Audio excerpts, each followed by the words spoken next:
الصلاة والسلام على سيدنا محمد الأمين وعلى آله وصحبه ومن تبعهم بإحسان إلى يوم الدين. النبي صلى الله عليه وسلم قال: من سن في الإسلام سنة حسنة فله أجرها وأجر من عمل بها من بعده من غير أن ينقص من أجورهم شيء، ومن سن في الإسلام سنة سيئة فعليه وزرها ووزر من عمل بها من بعده. Nabi alayhi salatu wassalam, dans ce hadith rapporté par Muslim, nous a indiqué que celui qui a fait une bonne innovation aura sa récompense et la récompense de ceux qui l'ont mis en pratique après lui, sans que ce deux-là diminue de leur récompense. Mais puisque lui, il a initié un acte de bien et les gens l'ont suivi, alors ils ont de la récompense et lui, il a comme eux de la récompense. Encore, celui qui innove, qui a initié un mauvais acte, un mauvais acte qui est haram, alors il aura son péché, le péché de ça et les péchés de ceux qui l'ont mis en pratique après lui. Les gens, ils ont suivi cet homme et ils l'ont fait comme lui. Lui, il a un péché encore équivalent à leur péché à chaque fois que les gens ont fait cet acte mauvais du mal. Mathalan, on dit ابن عبد الوهاب حرم أن يقول الإنسان يا محمد. Et Ibn Abd al-Wahhab, il a dit que c'est haram de dire Ya Muhammad. Et c'est le premier qui a dit ça.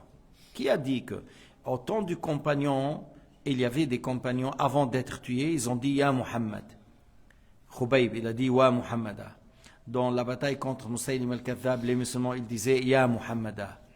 Abdullah ibn Omar avait mal aux pieds, il a dit Ya Muhammad. Sayyidina Muhammad lui-même, il a dit à l'homme aveugle de faire l'udu, de faire 2 rak'at et de dire Allahumma anni as'aluka wa tawajjahu ilayka bi nabiyyina Muhammad, nabiy rahma, Ya Muhammad. Sayyidina Muhammad a dit de lui dire, tu dis Ya Muhammad, inni atawajjahu bika ila rabbi. Qu'est-ce qu'il a lorsqu'on dit Ya Muhammad? C'est un appel, mec. C'est un tawassul, c'est-à-dire je demande à Allah Ta'ala par le mérite du prophète Mohammed. Il n'y a pas de shirk, il n'y a pas de mécréance. C'est pas mauvais, c'est pas un acte mauvais le fait de dire Ya Muhammad, parce que le prophète Mohammed a enseigné à un compagnon de le dire. Et ses compagnons, ils l'ont dit. Alors cet homme égaré qui s'appelle Mohammed ibn Abd al-Wahhab, qui vient de Najd, de l'Arabie Saoudite, 2 siècles et demi, celui-là, il a fait innover quelque chose de mauvais. Les gens l'ont suivi, ils ont tué les gens. Ils ont même égorgé les gens dans les mosquées, dans leurs maisons, ils les ont tués, ils les ont égorgés. Et c'est grave. إذن هؤلاء ابتدعوا شيئا مذموما، ابتدعوا شيئا خطيرا، حرموا أن يقول الإنسان يا محمد، وكلمة يا محمد أي شيء فيها؟ توسل، تبرك، نداء. Toi, dans la prière, tu dis Assalamu alayka ayyuhan nabi. Dans la prière, tu dis Assalamu alayka ayyuhan nabi. Il n'y a pas de problème, le fait de dire Assalamu alayka ayyuhan nabi. وحرم أيضا تعليق الحروز. Il a dit c'est haram de mettre le hirz sur toi. Mais si je porte tout le Coran en moi, c'est haram? Non. Si je porte le Coran, non, c'est un livre Mubarak, la parole de Dieu, c'est bien. Si je porte tout le Coran, c'est pas haram. Si je prends 2 ayats, 3 sourates, c'est pas haram. Alors tu vois les Wahhabiyya là-bas, ils disent ah Tamima. Mais Tamima, haram, shirk. Mais c'est quoi? Tamima, ce qu'ils faisaient les gens dans le Jahiliya, ils mettaient des pierres bleues. Et tu vois, il y a des gens qui font comme ça. Ils disent, cette pierre est profitable, elle fait éloigner le mal, tout ça. C'est pas la pierre. Toute chose passe par la volonté de Dieu. C'est pas une pierre qui fait du bien ou du mal. Bon, il y a certaines pierres, aqiq, pierres précieuses. Allah a mis dans ces pierres certains secrets. Et ils sont profitables par la volonté de Dieu, comme certains médicaments ou quelque chose, certaines plantes, c'est bénéfique, certaines plantes sont nuisibles, c'est sous la volonté de Dieu. Mais nous, ici, on dit, je mets sur moi un bout de papier, c'est écrit quelques ayats, c'est écrit le nom de Dieu, c'est écrit quelque chose. Comment tu dis que ça c'est haram? Ça c'est pas haram. Mais eux, ils pensent que les gens, ils ont mis ah, c'est haram. Qui t'a dit que c'est haram? Imam Ahmed Hanbal, il écrivait lui-même par sa main. Il a écrit ça à son élève. Abdullah ibn Omar, le compagnon, Il a écrit ça pour certains de ses fils. L'imam al-Bayhaqi a rapporté dans son livre As-Sunan que les grands imams, ils ont dit que c'est permis. Alors le fait de faire ce qu'on dit hijab ou hirz, en mettant dedans des versets dans le Coran ou le nom de Dieu, il n'y a pas de problème. Il n'y a pas de problème. هذا شيء فعله الصحابة عبد الله بن عمر هذا شيء فعله الإمام أحمد بن حنبل البيهقي روى عن الأكابر أن هذا شيء ما فيه ضرر أما الذي هو حرام هو أن تكتب شعوذة وعبادة للشياطين. Ce qui est haram, c'est le fait d'écrire quelque chose qui est lié au charlatan, adorer les diables et les astres, la sorcellerie. C'est ça qui est haram. Parce que tu as écrit quelque chose pour les diables,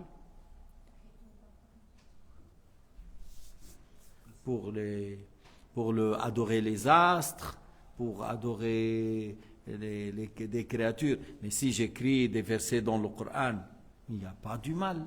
Il n'y a pas du mal. أنت بتقرأ قرآن تنتفع, tu lis le Coran, tu tires profit, et tu portes avec toi le Coran, tu tires profit. Le Coran c'est un livre mubarak, et ces versets sont mubaraki. يعني هو الكتاب كله مبارك وآياته فيها بركة. سواء كتب بعض الآيات بالتخصيص بيقولوا آيات الشفاء. Il y a des versets qu'on dit Inch'Allah avec la récitation de ça. Si tu écris avec le safran et le musc et tu mets dans l'eau de Zamzam et tu bois, Inch'Allah tu auras la guérison parce que toute chose passe par la volonté de Dieu. Et il y a des versets, on dit, c'est des versets de protection, c'est-à-dire par la volonté de Dieu, tu seras préservé. C'est pas que l'écriture lui-même, il crée du bien ou du mal. Non, c'est Allah le créateur, c'est pas les papiers, c'est pas telle écriture, c'est Allah Ta'ala. C'est comme lorsque tu prends le médicament, c'est Allah qui crée la guérison, c'est pas le médicament. Le médicament, c'est une cause. Le médicament, c'est une cause. Mais c'est Allah qui crée la guérison et le médicament, c'est une cause. Mais c'est Allah qui crée la guérison. Des fois, tu prends des choses, c'est des poisons. Mais le poison, c'est pas ça qui crée la mort. C'est Allah qui crée la mort. Il y a des gens qui boivent le poison, il n'aura rien. Khalid al-Walid, une fois, ils lui ont mis du poison en Irak, là, les Perses à l'époque. Il a bu et il a transpiré. Il n'a rien eu. Il a dit Bismillah et il a bu quelque chose qui tue sur le champ. Mais il n'a rien eu. Parce que Allah Ta'ala l'a préservé. Et il a fait ça comme prodige. Il a fait ça comme prodige. Yani avant de faire, Allah a mis dans le cœur de Khalid, fais-le, tu n'auras rien. On dit une inspiration, ilham. Ilham, ou warid. Warid, qui vient dans le cœur, tu n'auras pas du mal. Mais pour dire que soit les choses nuisibles, c'est nuisible sous la volonté de Dieu, les choses bénéfiques sont bénéfiques et profitables sous la volonté de Dieu. Et nous, les choses, on cherche les causes. Lorsque je tombe malade, je vais au médecin, ou des fois, sans aller au médecin, je sais que telle chose, tel médicament est bien. J'ai mal à la tête, je prends d'Avalgon. J'ai mal au ventre, je prends la sauge, une plante qui s'appelle sauge. Voilà. Et c'est Dieu qui fait que par telle chose, il est bien pour telle chose, pour telle chose, tu prends telle chose et telle quantité. Mais le fait d'écrire le hirz avec le Coran, c'est pas haram. Le fait de dire Ya Muhammad, c'est pas haram. Ça, c'est la falsification de l'Wahhabiyin. Eux, ils n'aiment pas qu'on dise Wahhabiyin. Ils aiment que tu dises c'est des gens du salaf qui suivent les salafs. Ils aiment qu'on dise les salafistes. Mais non, il ne faut pas dire ni salaf ni salafiste. C'est des criminels, c'est des anthropomorphistes, c'est des mujassima, c'est des mushabbiha. Voilà, c'est ce qu'on nomme, on parle de l'Wahhabiyya de cette manière. Il a dit que le fait de naissance du prophète, faire le mawlid du prophète, c'est haram. Comment ça? Lorsqu'on a fait au 8e siècle, au 7e siècle, on a fait, les gens ils n'ont pas dit haram. Les imams, ils n'ont pas dit haram. Ils ont dit c'est un acte de bien. Qu'est-ce que tu fais dans le mawlid? Tu parles de la naissance du prophète. Qu'est-ce qu'il y a comme signe? Qu'est-ce qu'il y a comme grand événement? Qu'est-ce qu'elle a vu sa mère Amina à sa naissance? Quelle lumière a vu? Et pendant l'allaitement, qu'est-ce qu'elle a vu Halima, As-Sa'diya? tu parles des grandes choses. Il y a des gens qui embrassent l'islam lorsqu'ils entendent l'histoire du prophète Mohammed sallallahu alayhi wa sallam, parce qu'ils ne savent pas des fois. Et tu leur expliques c'est quoi la naissance du prophète, comment, qu'est-ce qu'elle a vu. Déjà les rabbins, des moines, ils ont parlé de sa naissance avant. Tu vois, et la maman, elle a dit, j'ai pas trouvé qu'elle est lourde, elle était légère. Et même au 8e, 9e, il y a certaines femmes qui ne peuvent pas s'incliner ou se faire sujoud. Et la maman de notre prophète, elle dit, comme si je porte rien. Elle était légère, comme si je ne porte rien. À la naissance, elle a vu une lumière qui est sortie avec lui, qui a illuminé jusqu'à les pays du Cham. Il a vu les châteaux là-bas pendant qu'elle était à la Mecque. Et Halima Sa'diya, il a dit, lorsque je l'ai pris, j'avais rien dans les seins, mais lorsque je les porte, j'ai senti que j'ai assez. Alors il a mangé lui, et il n'a pas tout mangé, il a laissé quelque chose pour son frère du lait, Abdullah, le fils de Halima Sa'diya. Puis après la chamelle, elle donnait rien du tout. Dans la nuit, le mari de Halima, il sort, il trouve que la mamelle est pleine, il traite et il boit, il dit à son épouse, je pense que tu as mis la main sur un enfant béni, regarde, les enfants ils ont mangé, nous on a bien mangé. L'ânesse, la monture qu'elle avait, elle était derrière faible, le lendemain elle était devant tout. Pour dire qu'il y avait des choses qui ont eu lieu à la naissance du prophète et nous on profite dans le mois de Rabi' al-Awwal de parler de ça. Et comme j'ai dit, il y a des gens, dans les musulmans, ils ne connaissent pas l'histoire de leur prophète, et des fois il y a d'autres communautés qui entendent, lorsqu'ils entendent ça, ils embrassent l'islam. Alors il y a une chose importante en cela. Si moi je parle de la bataille de Badr dans le mois de Ramadan, le 17 Ramadan, est-ce que c'est haram? Non. Pourquoi? Parce que la bataille de Badr a eu lieu le 17 Ramadan. Alors tu parles de ça le 17 Ramadan, ça reste dans la tête que voilà, c'est un événement qui a eu lieu, le Ramadan 17, une grande bataille s'appelait bataille de Badr. Et dans le mois de Rabi' al-Awwal, le 12, on fait la naissance du prophète Mohammed sallallahu alayhi wa sallam. Et en même temps, on parle aux gens de leur prophète, de ce qu'il a eu comme miracle, de son comportement et de certains attributs. Et ça leur donne une bonne connaissance de leur prophète. فإذا هذه الأشياء التي أحدثها ابن عبد الوهاب هي بدعة. C'est le fait de dire que tu portes pas le hirz, le fait de dire que tu ne visites pas les tombes pour chercher la baraka, le fait de dire que c'est haram de dire à Muhammad, c'est ça qui est bid'a, c'est ça qui est innovation.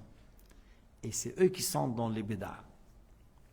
فليحذر الإنسان أن يعمل في الدين أمرا جديدا يخالف القرآن. Il ne faut pas innover des choses qui contredisent le Coran. Il ne faut pas innover des choses qui contredisent le Coran.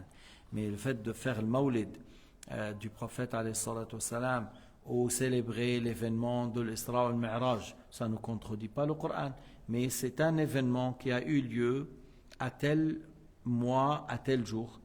Parler de ça, ça fait rester dans la tête l'événement et quel jour a eu lieu.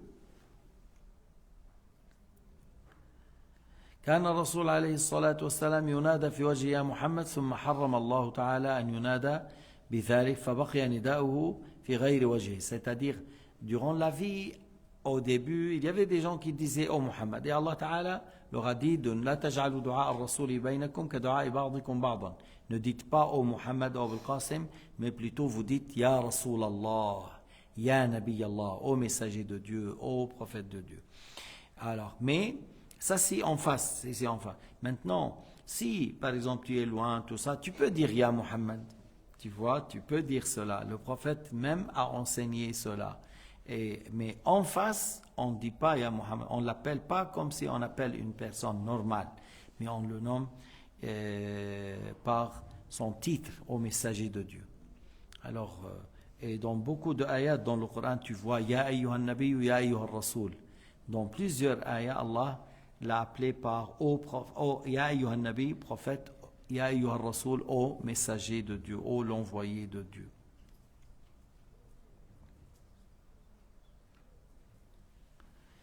النبي الله تعالى حرم أن ينادى بيا محمد لأن كان هناك بعض الناس الجفاة الذين ليس عندهم أدب وقفوا خلف الحجرة الرسول ونادوا يا محمد اخرج إلينا. Pourquoi Allah on dit haram? Parce qu'il y avait des gens qui ont mal comporté, ils étaient des gens rêches, durs, de nature dure, et ils étaient derrière les chambres, ils disent oh Muhammad, sors pour nous, oh Muhammad. Allah Ta'ala a révélé de ne pas l'appeler comme ça, de ne pas lever déjà le ton lorsque tu parles avec le prophète, et tu ne l'appelles pas par Muhammad, mais tu l'appelles par Ya ayyuhan nabiyyu, Ya ayyuhar rasul. Même si tu es dans la prière à l'époque du prophète et le prophète a appelé quelqu'un, on répond Labbaïka ya Rasulallah. Labbaïk, je suis, c'est-à-dire à ta disposition, je suis prêt à t'obéir au messager de Dieu. Même si tu es dans la prière, ça n'annule pas la prière. ولو كنت في الصلاة لا تنقطع صلاتك لأنه يجب عليك أن تلبي يجب عليك أن ترد. Et puisque Allah Ta'ala nous a ordonné de répondre, alors ça n'annule pas la prière si le prophète nous appelle et moi on était dans la prière. Amma ba'da mawti, maintenant si quelqu'un maintenant dit Ya Muhammad inni atawajjahu bika ila Rabbi, oh Muhammad, je demande à Allah Ta'ala par ton mérite qu'il m'accorde telle chose, qu'il me donne guérison, que mon fils qui est en voyage revient, ou voilà, ça c'est permis, ça c'est pas haram. Wallahu subhanahu wa ta'ala a'lam wa ahkam.